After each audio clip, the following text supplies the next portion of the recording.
Kissing is a wonderful thing. I just wish I could do it more often. I don't get a chance to do it living alone.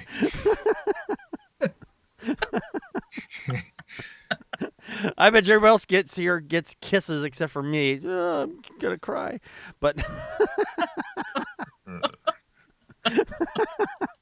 over in London they had 200 people doing it all at one time for a goddamn good reason. A gay couple were in a grocery store, and this guy grabbed his partner around the waist and said, hey, let's grab butter or whatever. Who knows what they were grabbing at that time.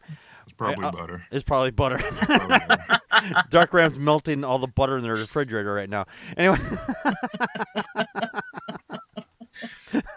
As soon as they made their purchase, they went to leave. The guard pulled them aside and said, "Hey, what you're doing is inappropriate. You're banned from the store." Or they didn't want them in the store anymore. This is Thomas Reeds and Joshua Bradwell over on Sainsbury Road on Hackney Road, when the guard told them that their behavior was inappropriate. So they had a protest at the store where this Kissathon was going on, and the manager or the owner of the store came out and said, "Hey, I'm sorry that happened. Here's $10 in pounds, whatever it is. It's a voucher. Well, it's not. They didn't give him like 10 pounds. They gave him like a voucher for 10 pounds.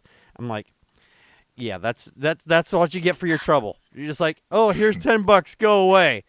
And shop at our store again. Yeah, shop at our store again. Yeah. Cheap payoff.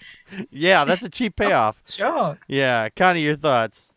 Yeah, Sainsbury's evidently is the second largest chain of stores in England, and I don't know. This is like Streisand effect, because the couple in question they tweeted this, and that's how the protest kind of blossomed and bloomed and became a Kissathon. And but it's not the first time the Sainsbury's had a problem with this. There was a case in 2014. There was a protest, and over a kiss in the aisle of a gay couple. Yeah, a lesbian couple, as I recall. Yes, Sainsbury later apologized and offered to donate £100 to a charity, but still, yeah.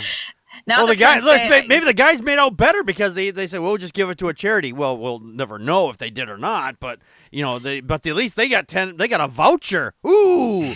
Ooh. We're just dying to come back and spend our voucher at your store. Yeah. Apparently, there was people just screaming at them during the protest. They're going, "Get off my street!" It still amazes me how these places do not understand how social media works. Yeah, apparently do not. Tom, your thoughts? Well, you think they could use something like this to their advantage, but they always seem to not understand what's going on and blunder it. Yeah. They don't seem to realize that we've moved into the 21st century, not the 14th century, where the stuff is, verboten, These companies don't understand social media at all.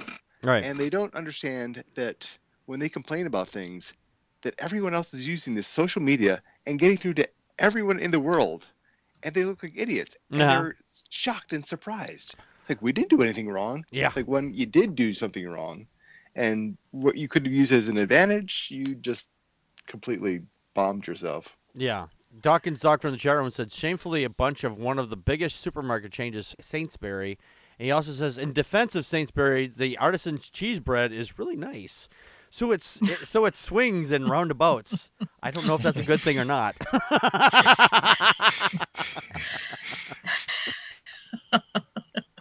It swings, but it doesn't swing both ways, right? So that's maybe. Oh, yeah. That's a cheese you take over to just the big parties,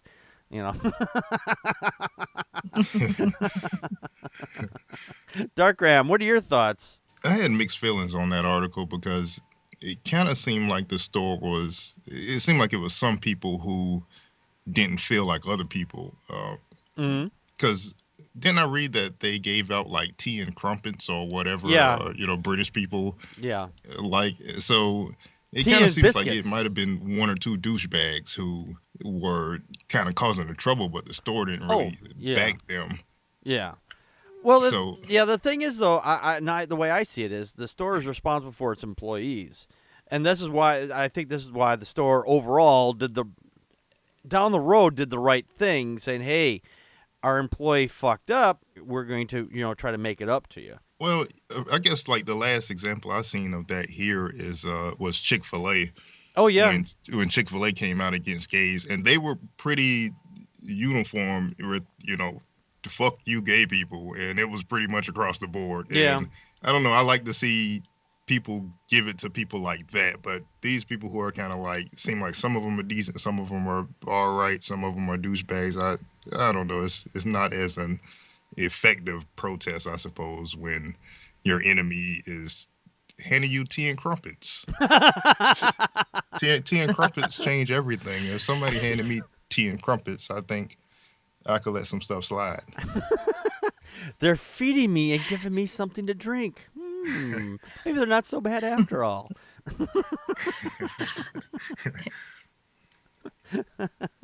Yeah, the gays at Chick-fil-A didn't get shit. No, they didn't. It's like, oh, we're No. sorry. Here, have Yeah. a free chicken sandwich.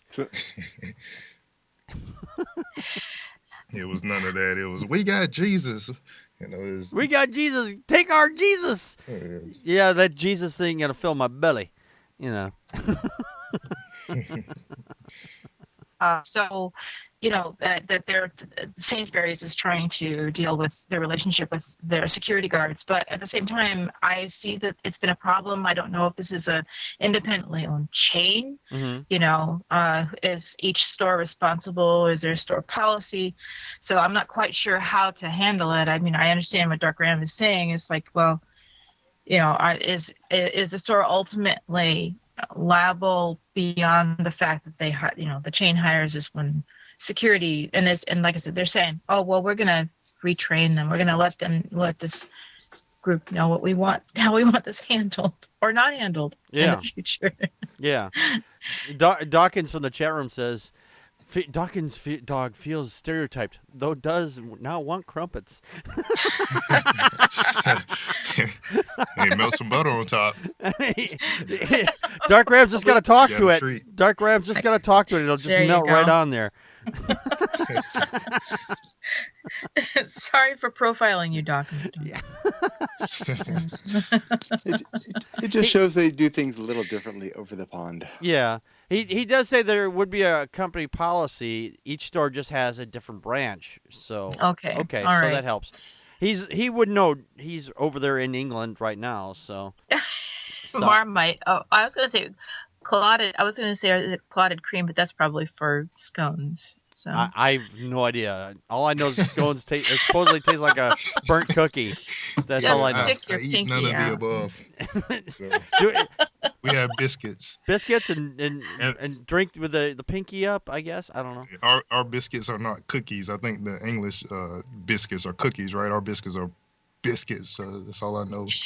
They're fluffy. Yeah, big fluffy things you use gravy with it. And Not you see, sweet. I think they're all crackers. Let's get some There's gravy. the salt crackers and sweet crackers. yeah, it could be crackers. I really don't know. It's just like they could have been given the saltines and but no water. That'd be really sucky. But they it was actually water they gave them, not necessarily tea. But it could have been hot water and and they had them all a tea bag or something. I guess I don't know.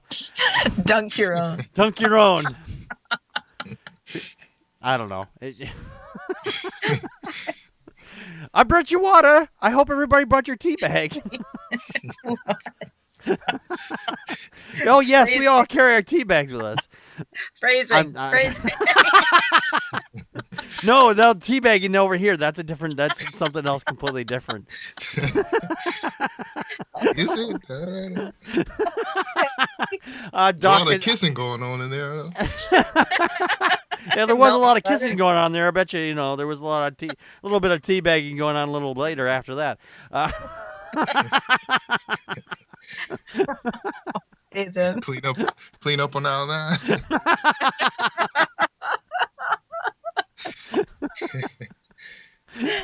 He says no, they don't dunk their own. They complained when they kissed.